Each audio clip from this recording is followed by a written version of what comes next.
So hello friends, today we are live now and we learn about political science chapter number 2 संविधान निर्माण का full notes करेंगे जो कि आपके एग्जाम के लिए इम्पोर्टेंट है और आपके एग्जाम में इस चैप्टर से अक्सर 5 या 6 मार्क्स का क्वेश्चन बनते ही बनते हैं। सो आप इसे नोट डाउन कर लेना क्योंकि आपके लिए इम्पोर्टेंट है। सो चलिए स्टार्ट करते हैं अपने नोट्स। और संविधान निर्माण के नोट्स पढ़ने से पहले बात कर लेते हैं बेसिकली संविधान होता क्या है।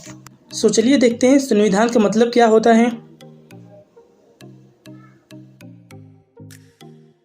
संविधान लिखित नियमों का एक ऐसा पुस्तक है जिससे किसी देश के निवासी सामूहिक रूप से मानते हैं। मतलब कि हमारे संविधान के पुस्तक में नियमों और कानूनों को लिखा रहता है जिसे हर देश के निवासी सामूहिक रूप से मानते हैं और इस पर अमल भी करते हैं और इसका पालन करते हैं कानूनों का। अगला टॉपिक है हमारा रंगभेद। रंगभेद होता क्या है, इसका मतलब क्या होता है। दक्षिणी अफ्रीका में काले लोगों के साथ नस्लीय अलगाव और खराब व्यवहार करने वाला शासन व्यवस्था को रंगभेद कहा जाता है। मतलब कि दक्षिणी अफ्रीका में जो है रंगभेद की नीति बहुत चलती थी। मतलब कि काले लोगों के साथ नफरत किया जाता था और उनसे बुरा व्यवहार करते हैं जिससे बोलते हैं रंगभेद का नीति। लेकिन जब रंगभेद की नीति चल रही थी तो उसको खत्म करने के लिए क्या अपनाया गया। सो देखते हैं दक्षिणी अफ्रीका का स्वतंत्रता संग्राम। मतलब कि रंगभेद की नीति को दक्षिणी अफ्रीका का स्वतंत्रता संग्राम में दर्शाया गया है। सो इसका पहला पॉइंट है हमारा स्थानीय काले लोगों को यूरोपीय अल्पसंख्यक गोरों की सरकार द्वारा अत्याचार। मतलब कि जो दक्षिणी अफ्रीका के काले लोग थे उन पर जो है गोरे लोगों की सरकार द्वारा अत्याचार किया जाता था। लेकिन रंगभेद की नीति के खिलाफ आवाज उठाए नेल्सन मंडेला ने रंगभेद से चलने वाली शासन व्यवस्था के विरुद्ध आवाज उठाया। मतलब कि नेल्सन मंडेला जी ने रंगभेद से चलने वाले शासन व्यवस्था के विरुद्ध आवाज उठाया था पहली बार। और फिर नेल्सन मंडेला जी के बाद अफ्रीका नेशनल कांग्रेस के झंडे तले गोरों के विरुद्ध मजदूरी यूनियन और कम्युनिस्ट पार्टी भी शामिल हुई। मतलब कि नेल्सन मंडेला जी की तरह ही मजदूर यूनियन और कम्युनिस्ट पार्टी भी शामिल हो गई विरोध करने में और इसी तरह विरोध चलता रहा और 1950 से संघर्ष शुरू हुआ था और 1994 में स्वतंत्रता प्राप्त हुई। मतलब संघर्ष जो है 1950 से शुरू हुआ था और फाइनली उन्हें 1994 में स्वतंत्रता प्राप्त हुई गोरे लोगों से। और फिर 1994 में चुनाव की घोषणा नेल्सन मंडेला राष्ट्रपति बने। मतलब कि फाइनली दक्षिणी अफ्रीका में 1994 में नेल्सन मंडेला जी जो है राष्ट्रपति बने। और फिर नेल्सन मंडेला जी द्वारा एक नए संविधान का निर्माण जिसमें नागरिकों को एक समान अधिकार दिए गए।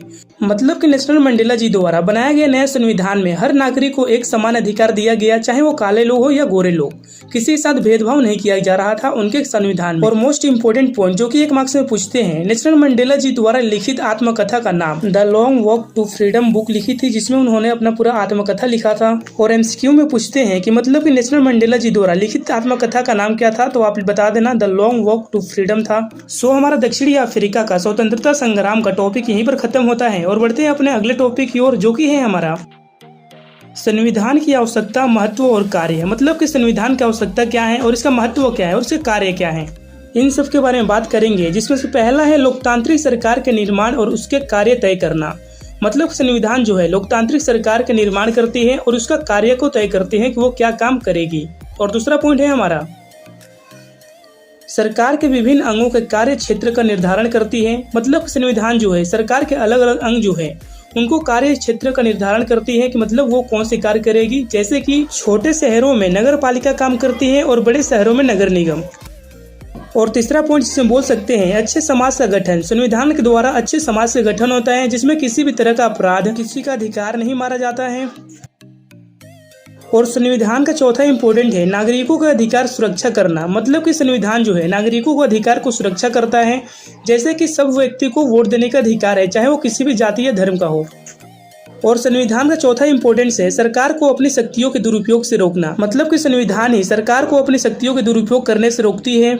सो हमारा संविधान की आवश्यकता, महत्व और कार्य का टॉपिक यहीं पर खत्म होता है। और अगला टॉपिक है हमारा जिसके बारे में बात करने वाले हैं भारतीय संविधान निर्माण के समय की परिस्थितियाँ। मतलब कि जो भारत संविधान का निर्माण हो रहा था उस समय क्या क्या परिस्थितियाँ हुई थी। जैसे कि भारत ब्रिटेन का उपनिवेश था, उस समय ब्रिटेन के लोग जो हैं भारत में रहते थे। और धार्मिक आधार पर देश के विभाजन। मतलब कि भारतीय संविधान निर्माण के समय देश को धर्म के आधार पर विभाजित किया जा रहा था। मतलब कि बांटा जा रहा था अलग अलग क्षेत्र में। और बड़ी मात्रा में हिंसा, 10 लाख से अधिक लोग की मौत। मतलब कि भारतीय संविधान निर्माण के समय जो है बड़ी मात्रा में हिंसा हो रहा था, उसकी वजह से 10 लाख से अधिक लोग जो है मारे गए। और देसी रियासतों का विलय, मतलब कि जो देसी रियासत थे उन सबका खात्मा हो गया। सो ये कुछ पॉइंट है जो कि भारतीय संविधान निर्माण के समय की परिस्थितियां हैं। और हमारा ये टॉपिक यहीं पर खत्म होता है। और अगला टॉपिक है हमारा जिसके बारे में बात करने वाले हैं, वो है हमारा संविधान सभा। संविधान सभा क्या होता है? चुने गए प्रतिनिधियों के वो सभा जो संविधान लिखने का कार्य करती है। मतलब कि चुने गए प्रतिनिधियों का वो सभा होता है जिसमें संविधान लिखने का कार्य होता है, जिसे हम संविधान सभा कहते हैं। और हमारा भारतीय संविधान सभा के लिए जुलाई 1946 में चुनाव हुए थे।